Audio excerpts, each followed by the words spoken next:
Bonjour à tous, aujourd'hui nouvelle vidéo, c'est un concept très simple, même très simple. 3 anecdotes, 3 objets. Il y aura une anecdote différente sur chaque objet et vous allez devoir deviner laquelle est fausse. C'est parti, on commence directement avec la première anecdote.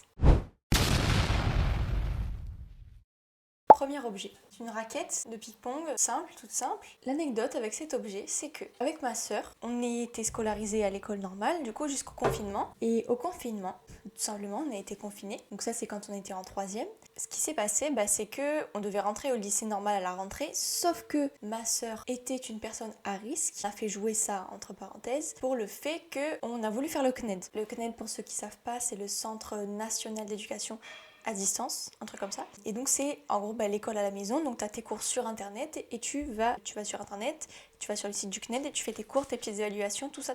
Donc on a fait ça seconde, première, terminale. En terminale, qu'est-ce qu'il y a? Il y a le bac en terminale. Qui dit bac de sport. Donc en sport, on avait 2 options, on avait le choix entre plusieurs options et nous on a choisi donc danse et ping-pong. Et donc ce qui s'est passé, c'est que donc on a travaillé toute l'année, voilà, jusqu'en mai, les épreuves elles commençaient en mai. Cette époque, elles commençaient en mai. En mai, on se réveille et on se dit mais c'est bizarre, enfin, il y a le bac de sport, on va avoir ping-pong. On a fait du ping-pong genre 2 fois dans notre vie. Donc une fois au collège, on avait des cours de ping-pong et donc on se réveille 2 mois avant l'épreuve du bac, on se dit mais on a le ping-pong aussi, comment on va faire? Parce qu'on ne sait pas faire de ping-pong. Donc on a cherché sur internet des profs de ping-pong, pas des profs, mais d'abord des lieux où on pouvait aller faire du ping-pong, donc des gymnases, des trucs comme ça. On a trouvé un gymnase avec des cours particuliers. On y va et tout, on va voir ce prof qui était censé nous faire les cours de ping-pong. On prend connaissance, il nous dit oui, moi je suis à fond, vous savez. C'était vraiment quelqu'un de très fort dans le ping-pong. Et donc il nous dit oui, vous savez, moi j'ai déjà fait ça et tout. La fille, elle avait jamais fait de ping-pong de sa vie.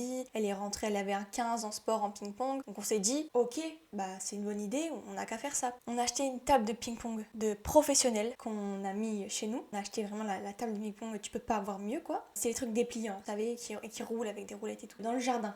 Bien évidemment dans le jardin. On met la table, quelques semaines passent, on commence les cours de ping-pong et tout. C'était catastrophique. Quand je vous dis catastrophique, notre niveau au début c'était environ ça. C'était genre ça, vous voyez ? Tout ça, les trucs comme ça là, c'était ça, notre niveau. Mais il y a eu faute parce que la balle elle est passée de mon côté, mais pas du sien, mais parce que si elle a rebondi 2 fois, ça fait 3 fois. Mais si t'as appuyé 2 fois, mais que t'as touché avec ta balle et que t'as fait un coupé truc, c'est parce que ça marche pas et du coup c'est une faute. Notre niveau, ça ressemblait un peu à ça. Donc on commence les cours de ping-pong avec ce monsieur. Ça se passe très bien, il nous fait des échauffements, des étirements à la fin des cours et tout, vraiment un truc professionnel quoi. Et donc on voit au fur et à mesure des mois, enfin il y avait que 2 mois, mais au fur et à mesure des semaines, on progresse, on voit qu'on a progressé, mais nous on le voit pas parce que on joue contre lui et c'est un professionnel. Comment vous dire que quand tu joues contre un professionnel, tu vois que t'es pas professionnel du tout. On fait notre petit ping-pong.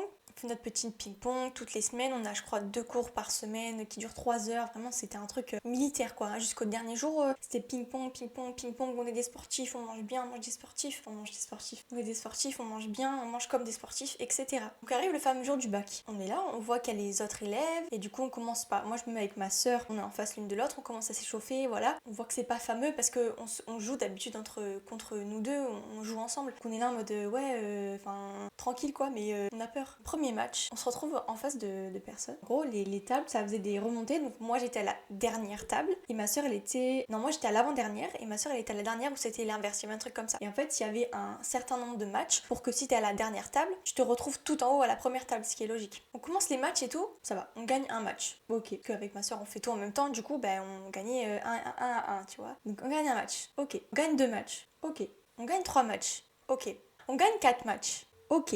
On gagne 5 matchs. Ok. Donc là, je me dis, c'est les autres qui sont complètement nuls ou c'est nous, on est fortes de fou, quoi. Donc on continue. Et en fait, ce qui s'est passé, c'est qu'on a eu 20. Ce qui s'est passé, c'est que moi, je me suis retrouvée à la première table. J'ai perdu 0 match parce que j'étais trop forte. Et ma soeur, je crois qu'elle en a perdu un truc comme ça, mais vraiment, peut-être des erreurs d'inattention, on va dire, mais c'était vraiment n'importe quoi. Et on a eu 20. 20 au bac de sport. Toutes les deux. Donc bien sûr, il y a l'épreuve de danse qui comptait aussi. Si on est des danseuses, donc forcément on avait les avoir 20. Et l'anecdote se finit comme ça. On a eu 20 au bac de sport grâce à ce prof merveilleux qui nous a même offert des médailles. Vous les verrez peut-être à la fin si l'anecdote est vraie. On passe directement à la suivante.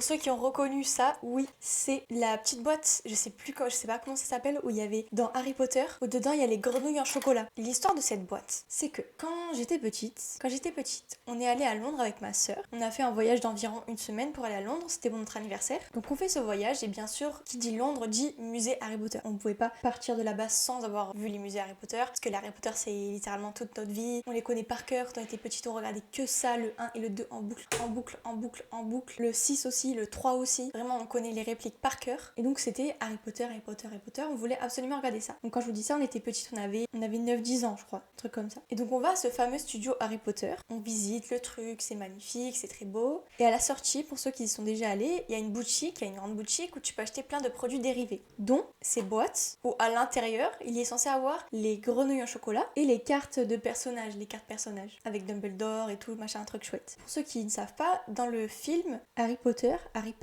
il achète une boîte comme ça à la grande madame qui vient avec le chariot qui passe dans les rangs dans le chariot. La grenouille qu'il y a dedans, elle est censée sauter, c'est censé être une grenouille vivante, entre parenthèses un chocolat vivante, donc elle est censée sauter, mais t'es censé pouvoir la manger, c'est un peu bizarre, un truc un peu bizarre. Petite et naïve que je suis, je vois qu'il y a un grand étalage avec cette boîte. Je me dis, c'est le rêve d'une vie, il y a une grenouille dedans, c'est le rêve d'une vie, une grenouille en chocolat, le chocolate frog, il y a écrit en plus dessus. Le problème, c'est que j'étais persuadée qu'il y avait une grenouille, une vraie grenouille à l'intérieur. Une grenouille en chocolat, mais qui allait sauter, qui allait bouger, qui est vraiment une grenouille normale quoi. Donc je dis ouais on peut acheter ça et tout. Mes parents ils me disent oui bien sûr y a pas de souci, prends-toi ça, vas-y. On prend ça et à la sortie donc vint le moment de l'ouverture de la boîte. Je me souviens on était dans le hall là, le grand hall, on s'était arrêté dans une cafette ou je sais pas quoi. Et donc moi j'ouvre la boîte et je vois qu'il y a une grenouille, mais la grenouille elle bouge pas. La grenouille, forcément, elle était dans un sachet fermé, un sachet plastique fermé là, pour pas qu'elle soit en contact avec les cartes, forcément. Ce qui s'est passé, c'est que je me suis pas dit ah, mais c'est du chocolat, c'est qu'un film, c'est pas possible que ce soit une vraie grenouille qui marche et tout, c'était un film. Je me suis dit, la grenouille, elle est morte. Donc la scène, c'était une petite fille de 9 ans qui s'effondrait en larmes devant ses parents au milieu du studio Harry Potter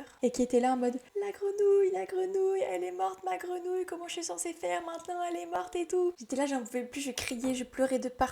Parce que c'était mon rêve tout simplement et j'étais là en mode non la grenouille elle est morte, comment c'est possible? Pour moi j'avais vraiment une grenouille morte entre mes mains, donc c'est vraiment ça qui s'est passé. Et la fin de l'anecdote c'est qu'on m'a tout simplement expliqué que c'était un film et que c'était faux et j'étais là, genre vraiment j'étais triste parce que j'étais là en mode toute ma vie est un mensonge, toute ma vie je n'ai fait que penser des choses fausses, donc j'étais complètement dégoûtée quoi. Donc la fin du séjour elle était intéressante pour moi.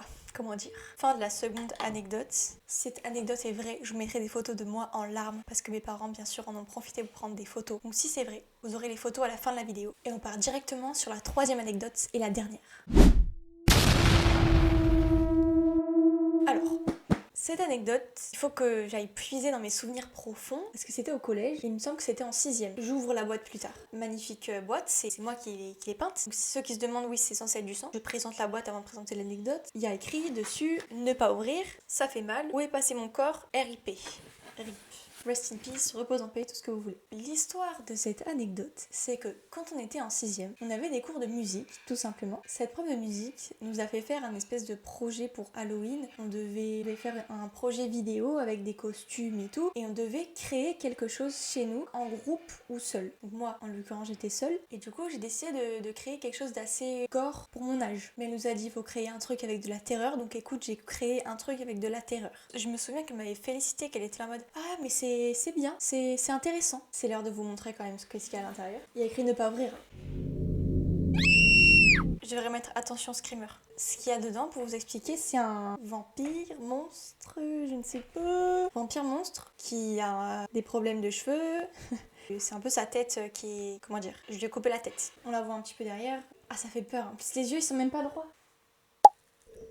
Les yeux ils sont même pas droits, ça me terrifie. Elle nous avait proposé du coup de créer quelque chose seul en groupe comme j'ai dit. Moi j'ai décidé de créer ça. On n'était pas censé s'aider à la maison ou quoi, mais sauf que moi bien évidemment j'aurais pas pu faire un truc comme ça seul. Donc j'ai demandé à mon père de m'aider. Ce que c'est en dessous c'est un masque en plastique qu'on a recouvert de pâte fimo, on a mis les cheveux ensuite et tout. Vient le moment de présenter mon invention. Il y a la boîte comme ça, j'étais au milieu en plus, je me souviens j'étais au milieu de la classe. Il y a la boîte comme ça et tout et je lui fais oui, du coup voilà ça c'est mon invention. Du coup j'ouvre la boîte. Vraiment, genre elle était un peu choquée. était en mode ah d'accord, bah c'est bien, c'est quoi? J'étais en mode comment ça c'est quoi? T'as pas vu les dents de vampire? Enfin je sais pas. Ça se voit ce que c'est non? Je sais pas. Ça se voit ce que c'est non? On comprend ce que c'est. Donc elle me dit c'est quoi? Moi je fais bah c'est toi. Non, je lui fais bah c'est un vampire. Je fais, ah d'accord et du coup t'as créé ça toute seule. Moi j'étais là. J'ai fait bah du coup je me suis aidée de avec mon papa qui m'a aidée mais vraiment j'ai bégayé. Ouh là là. Vraiment j'ai bégayé.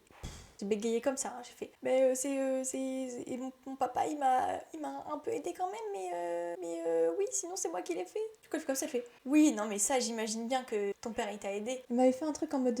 Non, mais ça, je sais bien, ça, je sais bien. En mode. Non, mais je sais que t'es complètement nul, que t'es complètement pourri, je sais que ton père. Que c'est forcément quelqu'un qui t'a aidé, je sais rien que t'as pas pu faire ça toute seule. Le pire, c'est que mon père il m'a aidé. Mais il m'a aidé pour rien du tout. Enfin, je veux dire, c'est moi, presque moi qui l'ai fait entièrement. Il m'avait aidé à trouver les matériaux. Mais pour faire les yeux, pour coller ça et tout, enfin, je veux dire, c'était moi. C'est mon invention. C'est ma création. J'ai dégoûté un peu. J'étais en mode oui. Ok. Et il me semble bien que du coup, nos projets étaient notés et j'ai même pas eu genre un 20 sur 20. Je sais même plus ce que j'ai eu. J'ai dû avoir entre 10 et 15, quelque chose comme ça. J'ai même pas eu un 20 sur 20. Ça mérite un 20 sur 20. Ça mérite un 20 sur 20, je comprends pas. Donc voilà, c'était la 3e anecdote. Avant de vous dire laquelle est vraie, je tiens à vous annoncer que j'ai un projet en cours. Si vous voulez passer dans une de mes vidéos et que vous pensez que votre région est la meilleure, je vous laisse vous inscrire dans le Google Doc qui est en lien de cette description ou dans les commentaires. Mon projet, c'est le choc des régions. Il y aura 4 abonnés de 4 régions différentes et vous allez débattre sur laquelle votre région est la meilleure, tout simplement en appel Discord. Vous me ferez des petites présentations avec des diapos, ce que vous voulez, des objets, des anecdotes, tout ce qui peut prouver que c'est votre région la meilleure. Il va y avoir plusieurs parties, donc on fait 4 abonnés par 4 abonnés, que ce soit pas trop long, que ce soit un format assez court et assez ludique et divertissant. Si vous voulez participer, le lien est en barre de description. Le moment tant attendu est arrivé. Laquelle de ces anecdotes est fausse, messieurs, dames? Roulement de tambour. C'est celle-là. C'est l'anecdote de la grenouille au chocolat. On est quand même allé à musée Harry Potter à Londres. D'ailleurs, attendez, il y a les cartes en fait à l'intérieur. Pour ceux qui aiment bien Harry Potter mais qui y sont jamais allés, il y a les cartes en fait à l'intérieur. Sauf qu'ils disparaissent pas, bien sûr. Vous avez vraiment cru que j'étais assez bête pour croire que les grenouilles, elles allaient vraiment bouger? Tous ceux qui ont cru là, mettez-le en commentaire. Dumbledore, je crois que c'est les mêmes dans chaque paquet, non? Rowena Ravenclaw, Godric Gryffondor. Pour moi, c'est le même feeling que l'ouverture d'un booster Pokémon. Salazar Slytherin, and pour finir, Helga Hufflepuff. Je crois que c'est un des plus beaux voyages que j'ai fait de toute ma vie.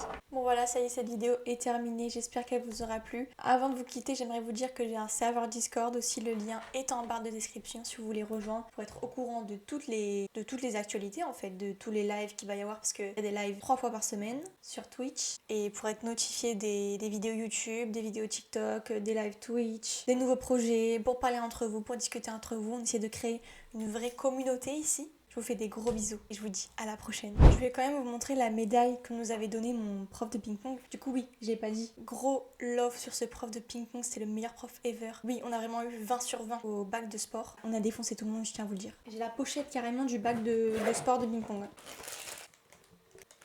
J'ai pas la médaille. Me dites pas que j'ai pas la médaille. J'ai pas la médaille. Mais où est donc passée cette médaille ?